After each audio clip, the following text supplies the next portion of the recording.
When somebody accuses you of poisoning a little girl, you don't really get the chance to explain yourself before people decide who the villain is. They don't wait for facts. They don't ask questions. They just start typing, sharing, judging, and by the time you pick up your phone, your entire reputation can disappear before breakfast. Looking back now, I honestly think the only reason I'm still standing is because I developed one habit years earlier that everyone else thought was completely unnecessary. My name is Emily Carter. I'm 34 years old, and for the last 5 years I've owned a small bakery called Willow and Grain in the little town of Brookhaven, Washington. It isn't one of those trendy places with influencers lining up outside or people driving 3 hours for sourdough. We're just the neighborhood bakery where grandparents buy cinnamon rolls every Saturday.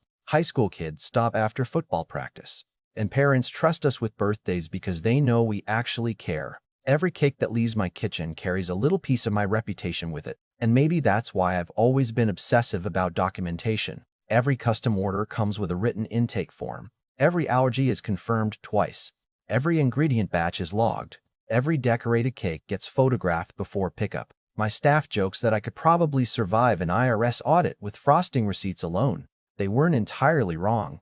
That Thursday started exactly like every other one. I unlocked the front door a little before 6 in the morning, turned on the lights, started brewing coffee, and walked toward the display refrigerator to prepare for the day's pickups. Then I noticed something odd. The custom unicorn birthday cake I'd finished the previous afternoon wasn't there anymore. For half a second I panicked, thinking somebody had broken in overnight, until I remembered it had already been collected around 4 o'clock the day before. I laughed at myself, grabbed the clipboard with yesterday's orders, and checked everything off out of habit. The order belonged to a woman named Jennifer Brooks. Her daughter's 8th birthday.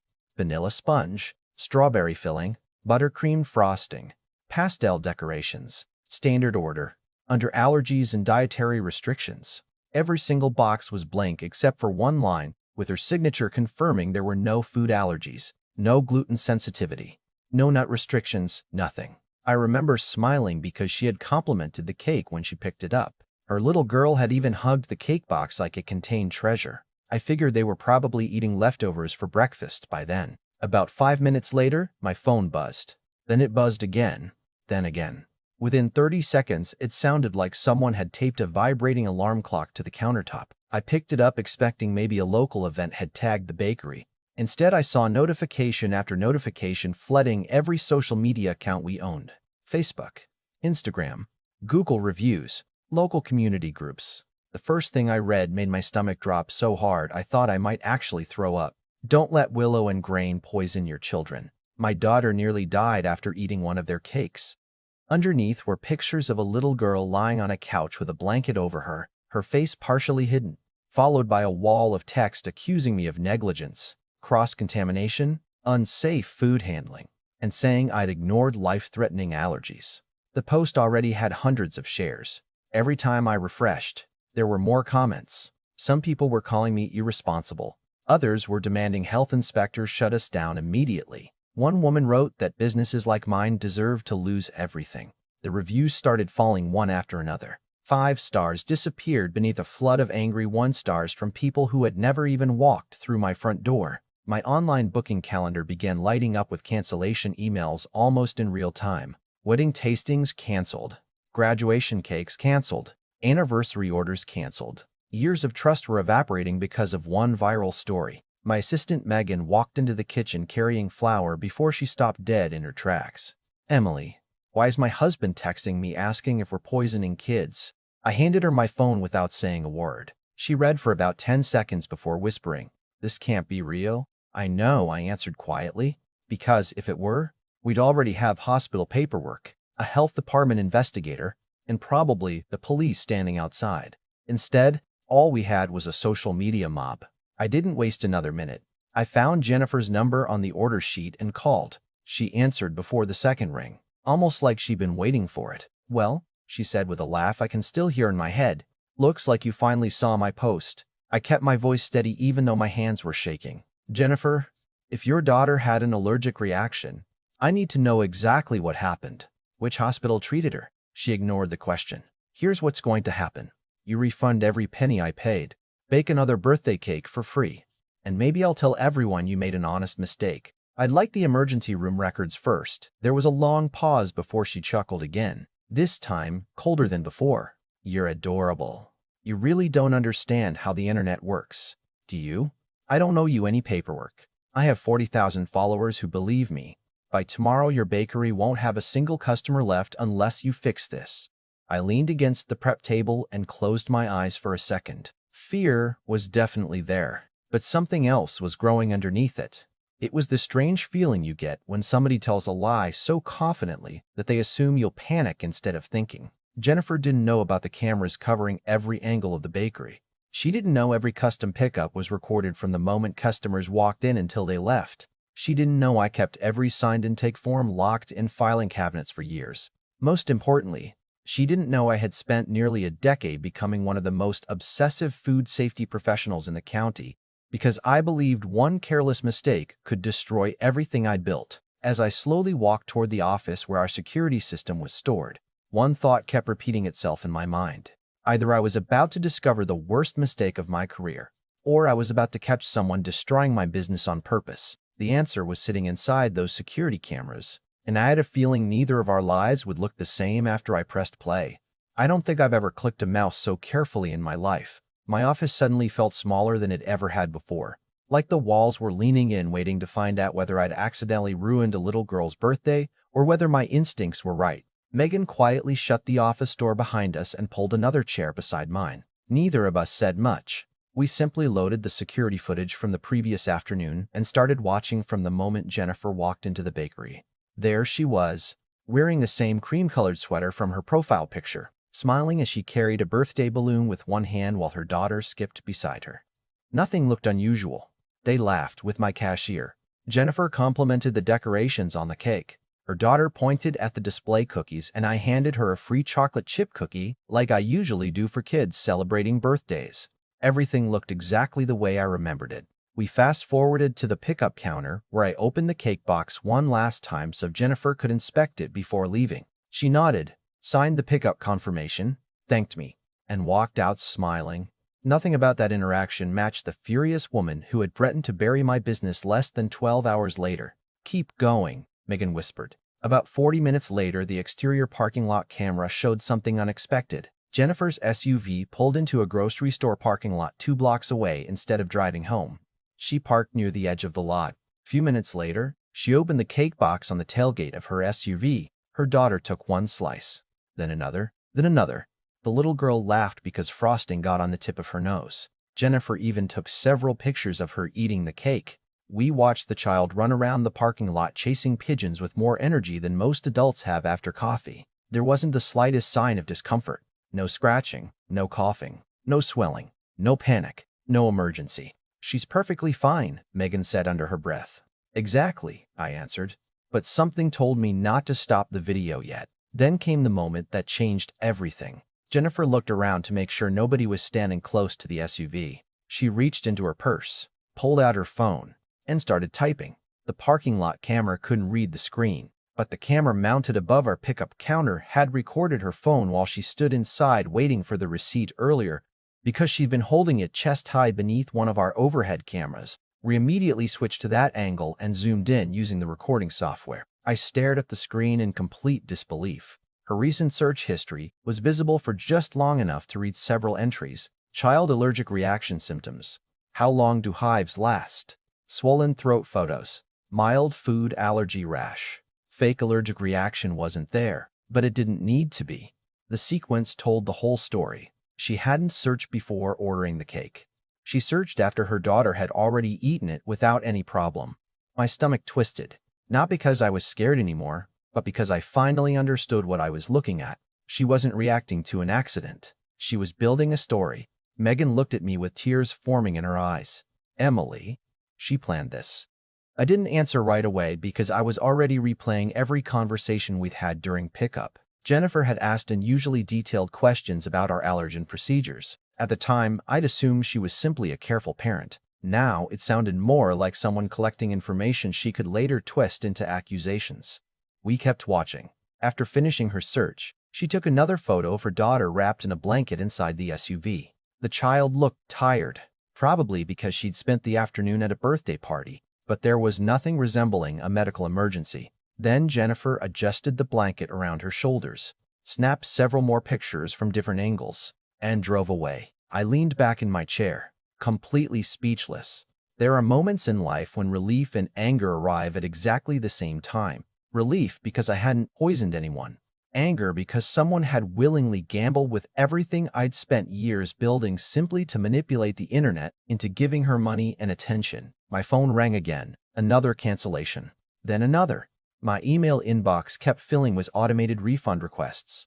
Every notification reminded me that while we sat watching the truth unfold, the lie was still racing across town at full speed. I called my attorney, Daniel Reeves, before I had time to second-guess myself. Daniel had represented several local businesses over the years and understood how quickly online accusations could destroy a reputation. He listened without interrupting while I explained everything we'd found. When I finished, there was a long silence before he finally spoke. "Emily, save every single file in at least 3 locations. Don't edit anything. Don't crop anything. Preserve the timestamps exactly as they are." "Do you think this is enough?" I asked. "I think," he replied carefully, "that if the facts are exactly as you described, we're no longer talking about a dissatisfied customer. We're talking about someone who knowingly made false statements for financial gain while causing measurable business losses." Hearing another professional confirm what I already suspected gave me the confidence I desperately needed. Daniel asked me to begin gathering every document connected to Jennifer's order. Within an hour, my office table looked like an evidence room. Intake form with her signature confirming no allergies. Ingredient inventory logs showing every batch used in the cake. Daily sanitation records. Temperature logs from our refrigerators. Staff schedules confirming who prepared the cake. Photographs taken before pickup. Security footage from multiple cameras. Copies of the online reviews. Screenshots showing canceled orders with exact timestamps. Even my point-of-sale system showed Jennifer never once mentioned allergies during checkout. Every piece fit together like parts of the same puzzle. Daniel arrived at the bakery just after lunch carrying 2 legal pads and enough coffee for everyone. He watched the recordings twice without saying much. The second viewing took longer because he paused repeatedly to document timestamps and make notes beside each event. When Jennifer searched for allergy symptoms, he simply looked at me and nodded. "That's the frame right there," he said quietly. "That changes the entire case." We spent the next several hours building a timeline minute by minute. Cake completed. Cake photographed. Customer inspection. Signed confirmation. Pickup. Child consuming multiple slices. Internet searches. Social media accusation. Threat demanding money. Canceled orders. Every event lined up so cleanly it almost looked scripted. Except real life rarely gives you evidence this organized. By early evening, Daniel drafted a formal cease and desist letter. It wasn't dramatic or emotional. It simply listed the evidence, explained the potential legal consequences, documented the financial losses already occurring, and demanded 3 things within 72 hours. Remove every false statement. Publish a complete public retraction. Confirm in writing that no allergic reaction had occurred. Otherwise, we would proceed with claims for defamation, fraud, business interference, and all recoverable damages. Before sending it, Daniel looked across my desk. "Once this goes out," he said, "she'll have a choice. She can admit the truth now, or explain these videos to a jury later." I took one long breath before clicking send. 4 minutes later, my phone rang. "Jennifer." I placed the call on speaker while Daniel quietly opened his notebook. Her confidence from the previous night was gone, replaced by something sharper, more desperate. "You're making a huge mistake," she snapped. "People already believe me." Daniel motioned for me to stay calm. "Then hospital records shouldn't be difficult to provide," I answered. "You don't need those." "Actually, we do." Another pause. "You can't prove I lied." I glanced toward the paused security video still sitting on my computer screen. "Jennifer," I said slowly, "your daughter ate 3 slices of cake without a single visible reaction. We have your signed form stating she had no allergies. We have synchronized security footage documenting every minute inside and outside the bakery. And we have video showing your phone displaying internet searches for allergy symptoms immediately before your accusations appeared online. So now, I don't think proving the truth is going to be our problem." The silence that followed lasted almost 20 seconds. I could hear her breathing. Then I heard something else, for the first time since this nightmare had started. "Fear. Real fear," she whispered one sentence before hanging up. "I need to talk to my husband." Daniel slowly closed his notebook, looked at me, and gave the smallest smile I'd seen all day. "Now," he said, "the story finally belongs to the evidence." The next 48 hours felt longer than the previous 5 years combined. I still opened the bakery at 6 every morning because that's what I knew how to do, but everything felt different. Every time the front door opened, I caught myself wondering whether it was another loyal customer coming in for coffee or someone who had only recognized my face from Jennifer's viral post. Some people walked in, looked around awkwardly, and quietly left without ordering anything. Others gave me sympathetic smiles but didn't know what to say. My regulars kept asking, "Are you okay?" And every single time I answered with the same sentence, "I'm waiting for the truth to catch up." Funny thing about the truth, it's slower than a lie, but once it gets moving, it's a lot harder to stop. By the second afternoon, Daniel called and asked me to meet him at the bakery before closing. When he walked through the door, he wasn't carrying his usual serious expression. Instead, he simply held up his phone and said, "I think you should read this yourself." Jennifer had posted a brand new statement across every platform where she'd attacked me. There were no dramatic excuses, no carefully worded half-apologies, no attempts to shift blame. The first sentence hit me harder than I expected. I falsely accused Willow and Grain Bakery and its owner, Emily Carter, of causing an allergic reaction that never occurred. I kept reading while my hands trembled. She admitted her daughter had never experienced an allergic reaction. She admitted she had signed paperwork confirming there were no food allergies. She admitted her public accusations were false. She apologized directly to me, to my employees, and to the customers who had been misled by her posts. The last sentence surprised me the most.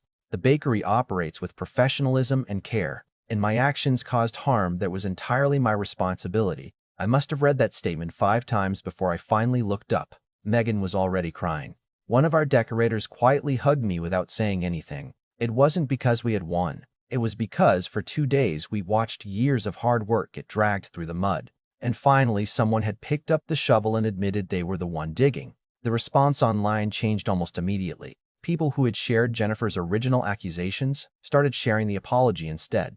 Customers began leaving comments saying they admired the way we'd handled everything without attacking her publicly. One woman wrote, "This is exactly why businesses should document everything." Another admitted she'd left a 1-star review before knowing the facts and apologized before changing it back to 5 stars. By the end of the week, something incredible happened. Instead of losing business, we were busier than we'd ever been. Families from neighboring towns drove over because they wanted to support a small business that had refused to panic. We sold out of pastries before noon 3 days in a row. Our custom cake calendar filled faster than it had during graduation season.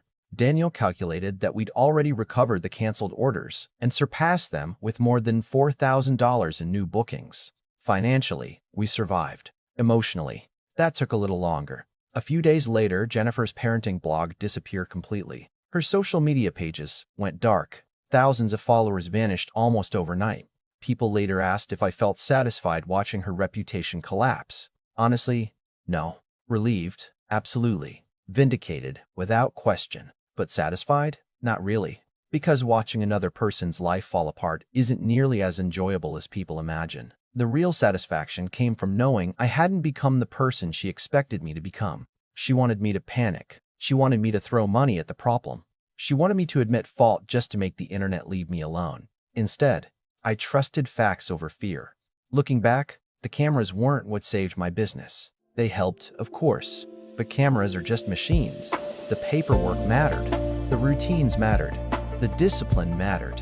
Every boring little habit I'd built over the years became another witness speaking on my behalf when my own voice wasn't loud enough. That's the lesson I carried away from all of this. Reputation isn't protected on the day someone attacks you. It's protected every ordinary day before that, when nobody is watching and you choose to do things the right way anyway. Every signed form, every saved receipt, every security recording, every careful conversation with a customer. Those tiny decisions don't feel important until the day they're the only reason the truth survives.